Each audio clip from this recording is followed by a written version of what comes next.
ကျမနာမည်ကဒေါ်တင်နွယ်အေးပါအသက်က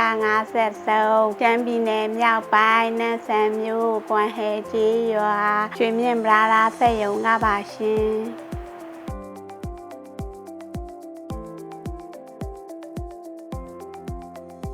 နာလာတော့တစ်နှစ်လောက်ရှိပြီခြေမျက်စိကနေတင်ပစုံအထိနာတာပါကျမခံစားနေရတော့ဝေဒနာကတော့ခြေမျက်စိကနေတင်ပစုံအထိနာပါတယ်လမ်းလျှောက်ရင်လည်းကြာမလျှောက်နိုင်ဘူးမောတယ်အဲ့ထိုင်ရင်လည်းကြာမထိုင်နိုင်ဘူးအဲ့ရင်လည်းကြာမအိပ်နိုင်ဘူးအမရဲ့ဒီခံစားနေရတဲ့ဝေဒနာအတော်အတွင်းမှာတော့ဒီယောဂါတွေအတွက်ပဲစဉ်းစားနေရတယ်စားတောင်းမှုလည်းမမှန်ဘူးအလုပ်ပိုင်းဆိုင်ရာမှာလည်းကြီးကျယ်မှုကတအားနေသွားတယ်ပေါ့อันนี้ก็เป็นผู้ป่วยอีกรายนะครับเป็นผู้ป่วยหญิงอายุ53ปีนะครับแล้วก็มาด้วยปวดหลังเรื้อรังมาหลายปีมากนะครับ 5-6 เดือนหลังเนี่ยอาการปวดหลังเนี่ยมันเยอะมากนะครับแล้วก็เริ่มมีอาการปวดร้าวลงขาข้างขวานะครับอาการปวดเนี่ยมันค่อนข้างมากจนลักษณะว่ากินยาก็แล้วกายภาพก็แล้วอาการปวดก็ทุเลาลงแต่ว่ามันก็กลับมารบกวนการทำงานอีกนะครับก็จาก MRI เนี่ยเราก็จะเห็นว่าหมอนรองกระดูกที่เสื่อมทรุดเนาะก็จะเป็นตั้งแต่ข้อ L3 ถึง S1 นะครับแล้วก็ช่องตรงนี้คือช่องเส้นประสาทอยู่เนี่ยก็มีการกดเบียดทับไปด้วยก็วินิจฉัยโรคว่าเป็น degenerative scoliosis with spinal stenosis นะครับก็คือเป็นเรื่องโรคกระดูกสันหลังเสื่อมคดแล้วก็มีการกดเบียดทับตัวเส้นประสาทด้วยนะครับအကိုက်အခဲတွေကပြင်းထန်တော့အကိုက်ခဲပျောက်စေးကိုတောက်တာကစိတ်သွားတော့ဒီတွေးယူစိတ်မှုတွေတောင်ဖြစ်ခဲ့ရပါတယ်ဒီဆေးရုံကဒီမန်းလေးကမိတ်ဆွေတူမိတ်ဆက်ပြီးတော့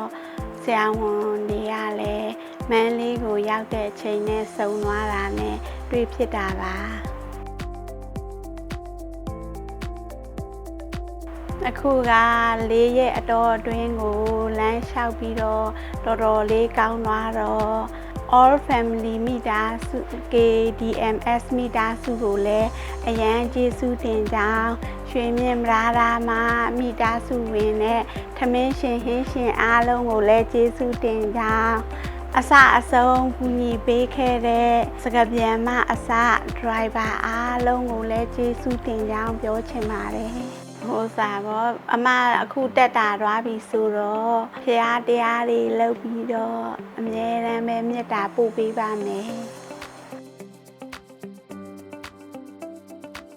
ကျမခါ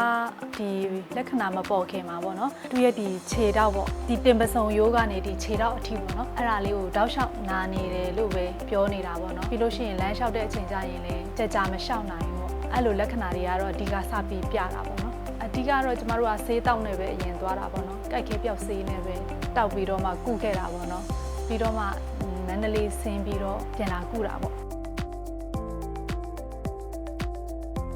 ဒီ KDMS နဲ့ကုဖြစ်သွားတဲ့စပြီးကုဖြစ်ဖို့ဆုံးဖြတ်တဲ့အချိန်ကကြတော့ကျမတို့မန္တလေးမှာပေါ့နော် event ပွဲ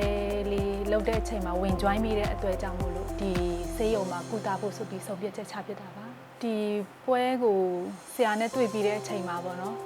ယုံကြည်လို့ရတဲ့ဆရာဆိုတဲ့ဟာတော့လက်ခံနိုင်တယ်ပေါ့နော်အဓိကဒီမိတ်ဆက်ပေးတဲ့တငယ်ချင်းတွေရဲ့ပြောစကားတွေအနေနဲ့ဆိုရင်တော့ယုံကြည်လာတာပေါ့နော်အဲ့ဒါနဲ့မိသားစုတွေအချင်းချင်းတိုင်ပင်ပြီးတော့မှကုသမယ်ဆိုပြီးတော့မှဆုံးဖြတ်ချက်ချခဲ့တာပါ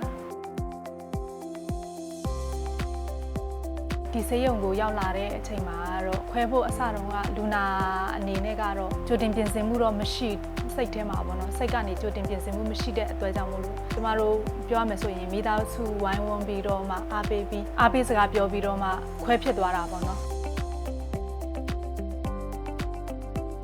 ကျမတို့မခွဲစိတ်ခင်နဲ့ခွဲစိတ်ပြီးရဆက်ကကြတော့အရန်ကွာရတာပေါ့နော်မခွဲစိတ်ခင်ကကြတော့စိုးရိမ်စိတ်တွေကအရန်များတာပေါ့နော်အစင်မပြေမှာစိတ်ပူတာပေါ့တကယ်ခွဲစိတ်ပြီးတဲ့အချိန်မှာကြတော့ရဆက်ကအရန်ကောင်းပါတယ်၄ရက်နဲ့